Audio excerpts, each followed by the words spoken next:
Thank you for coming. I am Kirsty Simpson and I am a UX consultant here at UserVision. Before we do get started, there are a few things to be aware of. Firstly, the talk itself will last approximately 25 minutes. At the end of the talk today, we'll have a question and answer session. And if you do have any questions, please drop them into the Teams chat and we'll take stock of them at the end. And lastly, the session will be recorded. So without further ado, my talk today is around the unintended consequences of design. Today, you'll learn what unintended consequences are, where you see them in design, why designing to prevent them is beneficial, and how to try and avoid them. But what are they? I'm going to start by getting you to think about a situation in which you tried to push something to the back of your mind. Maybe you were nervous about something and didn't want to deal with it just yet. I'll give you a few seconds to ponder this. I promise it'll all make sense. So the intention of thought avoidance and suppression is to reduce discomfort about an event or situation. However, while suppressing a thought may temporarily reduce discomfort about a situation, unless you actually do something about it, it's not going to go away and your worry will get worse because you're not addressing it. It's like pushing a balloon underwater. You can push it down, but sooner or later it'll pop back up with more vengeance. Thought avoidance also gives power to the very thing you're trying to avoid and so increases the fear and discomfort of it. Avoiding a thought also means you avoid learning how to sit with and handle uncomfortable feelings. So we can understand that while the intention of thought suppression is to reduce discomfort, the unintended consequence is that it actually makes things worse. So we can understand that decisions, however well-meaning, that are intended to make our lives easier can have an unintended and sometimes negative impact. And no one understands this better than MIT meteorologist and mathematician Edward Lorenz. So on a winter day 50 years ago, Lorenz entered some numbers into a computer program simulating weather patterns, and then he left his office to get a cup of coffee while the machine ran. But when he returned, he noticed a result that would change the course of science. The computer model was based on 12 variables, representing things like temperature and wind speed. And on this day, Lorenz was repeating a simulation he'd run earlier, and in fact many times before. But this time he rounded off one variable from 0.506127 to 0.506. Lorenz figured it's a small numerical variation. It's inconsequential. It's similar to a small puff of wind in his weather simulation. And he saw it's unlikely to significantly impact the larger features of the weather, but it did, and drastically. So much so that this new simulation had no likeness to the simulations he'd run earlier. And this new simulation showed an alarming large negative weather event. Lorenz figured maybe there's something wrong with the setup, maybe something wasn't quite plugged in correctly. But he eventually concluded that significant effects on a system can be caused by tiny variations in starting conditions. And this idea became known as the butterfly effect, after Lorenz suggested that a small puff of wind or a flap of a butterfly's wings in Brazil can cause a tornado in Texas. So we can understand that unintended consequences are where actions, choices, or decisions, no matter how small, can have outcomes that are not intended or foreseen. And throughout history, the world has wrestled with them. The idea was first mentioned in 1691 by British political philosopher John Locke when writing to Parliament about the unintended effects of interest rate rises. And his letter to Parliament was titled "Some Consideration of the Consequences of the Lowering of Interest and Raising the Value of Money." Scintillating. However, this letter reflects the fact that pre-industrial revolution, unintended consequences commonly refer to the unintended effects of legislation and regulation. 1936. In 1936, the idea was fully cemented as a concept by American sociologist Robert K. Merton in his influential article, "The Unanticipated Consequences of Purposive Social Action." And this analysed unintended consequences and their impact on society. But where are we now? So as time has shifted, unintended consequences have expanded from legislation and regulation to technology. And we've seen this in the vast technological changes in the 21st century. We've witnessed the damaging unintended consequences of unchecked technologies. And with increased connectivity in the digital age, these unintended consequences have become more visible than ever. So let's look at a few examples. When Mark Zuckerberg created Facebook with the intention to increase social connection, little did he know that this would come at the expense of rooted, genuinely supportive, and truly close relationships. And ultimately, according to psychologists, to poor psychological well-being. Similarly, let's look at the infinite scroll feature designed by Asa Raskin. The purpose of the frictionless, this feature and of a frictionless browsing experience was to save people from using pagination and by selecting individual page numbers to view more content. Instead, it's been credited as a contributor to social media addiction. Later, the designer conceded that optimizing something for ease of use does not mean the best for the user or for humanity. So we can understand that unintended consequences have historically expanded from legislation and regulation to all sorts of technologies. But what causes them? And why should we care? So according to our friend Mr. Merton, there are 5 causes of unintended consequences, some of which are avoidable and caused by human behavior. These include error, ignorance, and the immediacy of interest. To describe immediacy of interest, it's when you're so focused on a short-term goal that you ignore all the problems around of you and in front of you. And it made me think if some things are within our control, then it's worth being cognizant of the impact of our designs, not only to create wider social good, but to prevent unintended, but ultimately avoidable consequences. And so this can only be a good thing. Consumers are becoming increasingly attracted to products and services that have a positive societal impact. And this is recognized as a cognitive bias, the noble edge effect. To help understand this effect, picture a white knight, someone with your interest in mind, somebody who cares about your needs. The noble edge effect describes that when companies demonstrate genuine caring and social responsibility, they tend to be rewarded with increased brand loyalty and greater profits. So let's look at some data around this. EY have recently highlighted the rise of the more considered consumer in their recent Future Consumer Index survey. And this describes how UK consumer spending is driven by factors such as sustainability, social impacts, and actual need rather than affordability. It's also important to recognize that consumer interest is not the only motivation to design for societal impact. There are additional investment incentives too. So Tim Stubierski, who's a US marketing specialist, highlighted that 73% of investors state that efforts to improve the environment and society contribute to their investment decisions. So it can be argued that social responsibility is helpful as it attracts investors and consumers and may just give digital products a competitive and monetary edge. So what can we do about it? How we wish we could look into a crystal ball and know which decisions we should take and not take around a digital product. How we wish we could deliver excellence at every turn and prevent costly decisions. But the reality is that we can't look into the future.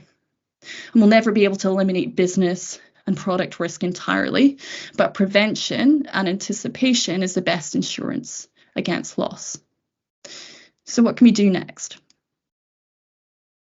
To understand what consequences we can actually prevent and try to avoid, it's useful to look at the framework of unintended consequences, which was designed by environmental researchers from the universities of Exeter, Manchester, and Surrey. So how does it work? It shows us the limits of knowledge for decision-making around complex systems. So in the researchers' instance, their complex system was the environment. It categorizes historic unintended consequences according to 2 attributes: the extent to which they're knowable and unknowable, and the extent to which they are avoidable and unavoidable. It highlights outcomes which are hard to address and prevent, and that which we need to apply more effort in researching further, and they're positioned further away from the origin. Also highlights outcomes that are easier to address and prevent going forward, and those are positioned closer to the origin. So as you may have gathered from the previous slide, there are 4 different quadrants in this framework. So starting with the known quadrants and outcomes, and starting in the bottom left, outcomes which were known and avoidable. These are outcomes that arguably should not exist following a project. If it was known and avoidable, then why did it happen? These are the most easy to identify following an event and are the easiest to take action around. Moving to the bottom right, we have outcomes that are known and unavoidable. And this quadrant details undesirable outcomes that were known but difficult or very hard to avoid. And in these situations, balance and compromise will be required going forward as the outcome is not fully avoidable. It's important to monitor this quadrant over time, as outcomes can move in and out of this category. For example, tech advances may mean that undesirable outcomes become easier to avoid, in which case they may then fall under known and avoidable quadrant. Then moving on to the unknown quadrants and outcomes, starting with the top left, looking at the unknown and avoidable. Anything that sits here is where insufficient research and knowledge has been conducted around possible future outcomes. So had research and knowledge been sufficient, actions could have been taken to avoid the worst of the effects. And this is a quadrant where futures thinking or exploring and evaluating future scenarios is recommended to understand what could go wrong going forward. So at least we can try and mitigate it.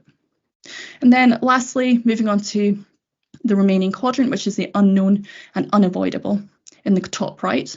And these are the unknown unknowns. And this is a quadrant that details outcomes that are the most difficult to avoid. And this is a category that's unmanageable and poses a particular threat. So you may have noticed this chart's color coded. So the 2 quadrants on the left are green, and this is used to outline the fact that these are the easier outcomes to take action around. The yellow becomes a bit harder, so the known and unavoidable becomes a bit harder, and then the unknown and unavoidable becomes a bit of a no-go zone. So essentially, if we were to map everything onto a graph, these quadrants in the avoidable column are where most opportunities arise for avoiding unintended consequences, unsurprisingly. So we can mitigate known and avoidable outcomes through project debriefs and by learning through past mistakes. And unknown and avoidable consequences involve a bit more work, involve a more preemptive future thinking approach to inform future design decisions. So on that, and before we do continue, I'd be curious to understand how many of you think beyond the present in your work, and how many of you use strategies to think about the future of your product and service. Maybe you look at emerging trends, maybe you look at assessing risk, that sort of thing. So if you could please visit this poll at the top of the page, you can use your phone or your computer to access it. So if you visit menti.com and enter the code at the top of the page, and I'll give you 10 seconds or so to fill out once you arrive there. And then once you've done that, if you could just return back to Teams.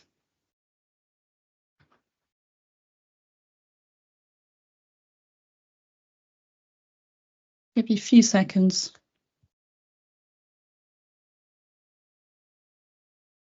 Longer.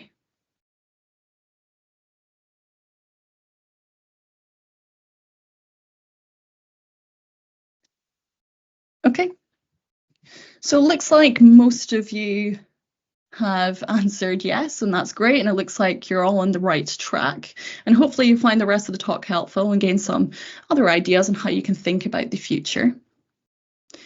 And for those of you who have put no, then hopefully this talk will give you some food for thought in terms of future thinking strategies. So we mentioned future thinking is recommended around unknown and avoidable outcomes. These are outcomes where insufficient research has been conducted around possible future scenarios. And one future thinking approach we recommend here is conducting a pre-mortem. So what is a pre-mortem? A pre-mortem is carried out early on in a product's development to determine what could go wrong, rather than determining the cause of death of a product or service after it's failed, and that would be a post-mortem. In a pre-mortem workshop, team members imagine it's a few years in the future and imagine that the product has failed. And from there, they work backwards to determine the reasons for that failure. So when generating future failure scenarios in our pre-mortems, futurist and CEO of Future Today, Amy Webb, suggests that we should start by looking at trends and highly probable events for which there's already data and evidence to support your design projections and hypotheses. And according to Webb, we should start by looking approximately 1 to 2 years in the future, as it's easier to determine highly probable events in this time period because there's more data, evidence, and trends to support them. And from there on out, we should expand outwards to 2 to 5 years, 5 to 10, and 10 plus. So in addition to considering the time period, it can also be helpful to consider past areas of impact when you're creating your pre-mortem, just to make sure you're covering all your bases when it comes to envisaging future scenarios and reasons for a product's failure. So Francis Aguilar is said to be the creator of pest analysis, and he was a Harvard professor. And pest analysis is similar to SWOT analysis, but it looks at the less considered big picture factors or threats that might influence a decision, a market, or potential new business. And those areas are political, environmental, sociocultural, and technological. It's also worth considering that pest analysis is just one tool out of many that you can use to consider future reasons for a product's failure. And it's helpful because it looks at the big picture factors for a failure where companies may be more introspective and looking internally. And when creating a pre-mortem, in addition to looking at time periods, teams can use a worksheet like this as a prompt to consider things like pest areas of impact. And when you are looking at pest areas of impact and reasons for the failure of your product, we'd encourage you to consider the impact of your product on these areas. But we still wouldn't ignore the impact that these areas have on your product and how it's received, as that can have an effect too. And where there are any pest areas that you're unfamiliar with, but you think may feature significantly into the future of your product, it can be helpful to bring on subject matter experts to really plug any knowledge gaps in those areas of impact. So just to summarize, when you're looking at pre-mortem, you can use things like pest areas of impact or time frames, so looking at the 1 to 2 year mark with a pre-mortem, and then 2 to 5 year mark and 5 to 10 and so on. So after looking at future failure scenarios, it can be helpful to consider a risk assessment matrix. And this is an evaluatory tool that companies can use to consider potential risks affecting their business in the near future. So how it works, so for each failure scenario, you look at the likelihood that the scenario will be realized. And this should be evidence-based. So the likelihood should be established by the amount of evidence, data, and trends indicating that the scenario will come true. The less evidence there is, the lower the likelihood score, and the more evidence there is, the higher the likelihood score. So you look at the likelihood that the scenario will be realized against the impact, the level of impact the scenario will have if it is realized, and this is the impact on the experience of the product and ultimately on the company. So you look at likelihood versus impact. And with a risk assessment matrix like this, how it works is you feed the scenarios through it and calculate the scores. And these are calculated by timesing the likelihood against the impact. So if you think the scenario is highly likely and will have a high impact, you times 3 by 3 to equal 9. So once you've done that, once you've fed all your scenarios through this risk assessment matrix, we recommend that you consider scenarios with higher scores, those with a higher likelihood of occurrence and higher potential impact, as these are more likely to affect the experience of your product the most. And then we recommend that you deprioritize scenarios with lower scores, with lower likelihood and lower impact. For if something's unlikely to happen, it's unlikely to have much of an impact on your product, service, or company, then is it really worth considering? And then once you've done that, you should have a prioritized list of scenarios to inform future design ideation. So we've explored the likelihood versus impact risk assessment matrix. However, that's more helpful for scenarios in the near-ish future. It's important to think beyond the near future. According to Amy Webb, lots of organizations get stuck between the 1 to 2 year mark and the 2 to 5 year mark, looking at the short term. And while that process may feel like serious planning for the future, it results in this perpetual cycle of playing catch up to competitors, to new entrants, and to external sources of disruption rather than acting as a disruptor ourselves. And that's why we must be willing to accept more uncertainty as we project further into the future. And when we do that, and when we project further into the future, there are some considerations. For example, the likelihood will go down as you project further into the future, as you've got less evidence and fewer data points to support a future failure scenario. However, it's still worth prioritizing likely outcomes while they still crop up. And when you can't anymore, that's the beauty of having two measures. When likelihood goes down, you can still consider the impact should that scenario occur. And in those situations where potential impact is high, but we don't have so much of a likely measure, we may want to also consider how much effort will go into tackling issues with a high impact and move forward and prioritize from there. So you look at when likelihood score goes down, look at impact versus effort. And to compare these two factors, you may want to use something like a Likert scale or another matrix to do this. And when you are considering these factors, you may want to prioritize high impact scenarios that have low effort required to resolve them. Those are the quick wins. If something's high impact and high effort, well, that's more of a gamble. If you're putting lots of time, money, and resources into something, being high, and that being high effort, well, that becomes a bit of a gamble if you're placing high effort in something that may or may not happen. So that's quite risky, and that's why I suggest you move away from that. But use your own best judgment nevertheless. So just to summarize in terms of how to try and avoid unintended consequences, look at project debriefs and learning through past mistakes, developing a future thinking approach, and with that looking at pre-mortems and using and considering past areas of impact and timeframes when you're doing your pre-mortems.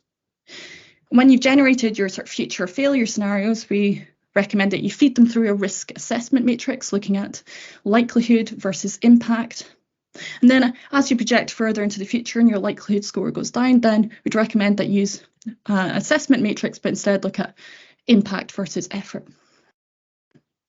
So that's more of a whistle-stop tour. Hopefully, today you should have learned what unintended consequences are, where you see them in design, why design to prevent them is beneficial, and how to try and avoid them. Thank you so much for listening. We will move now on to questions for the remainder of the time. But just to let you know, if we do run out of time to answer any questions, we will give answers to outstanding questions by email after the session's taken place. So I'd just be curious, Gintari, have any questions come through the chat? No, nothing, but feel free to either speak out, drop a message in the chat if you have a question and we can read it out, or raise your hand. Amanda? Hi. Out of curiosity, I wonder where you would put on the classifying your unintended consequences, the chart, where you would put the Facebook one. That one really interests me because I just, would it be in the avoidable? Like where do you think it would go? That's a curious one. Yeah. Can have a wee think. Do you have any ideas that spring to mind based on what you've heard today? Well, no, that's what stumps me is because I feel like Facebook, social media, because I remember the social media of my childhood before that, and it was not as intense as Facebook. So I do think Facebook changed the game when it comes to social interactions, but I agree with the unintended consequences with it changing the entire game of social media. It did change the way we socialize in real life. So I was trying to think like, could there have been a way for them to figure out? I don't know. Maybe it is absolutely like they could have figured it out by doing your pest analysis and such. I was just wondering if you thought about it. Yeah, so I'm having a look now. I'm thinking more unknown and avoidable. Known and avoidable are more the sort of easily identifiable after something's taken place, but unknown and avoidable, presumably with more research and considering the fact that you're moving social interaction from more of a physical space to an online space, that's going to have an impact on the psyche of their users. So I'd imagine it potentially falls under the unknown and avoidable, and actually carrying out research and by imagining future scenarios and the actual impact of what this will have. I think it'd probably fall there. Yeah, I was also like, because with the guy with the endless scrolling, I was thinking like, I was like, of course, you're thinking efficiency for your user, you're thinking best product. But then, wow, the unintended consequences is people do have an issue with turning off the apps. Like they have a hard time saying no now. So I wonder if there is like, it's all becoming known and avoidable now because of these first mistakes, kind of like the learning from other failures thing, like the shared learning of always. Anyways, that was that was my comment. That was it. Thank you very much. I really enjoyed your chat. No problem. Thank you so much. Anyone else? Okay. Well, if anyone has any questions, if you feel free to drop them through an email at hello@uservision.co.uk. We can always answer any questions if they come to you following the session. But otherwise, thank you so much for your time. Now, just before we do finish up, I just want to make you aware of a few things. You may have noticed that we have some online events cropping up in the near future. So just to find out a bit more about our full range of webinars and courses, feel free to visit the training page on our website. But otherwise, thank you so much, and hope you have a lovely day.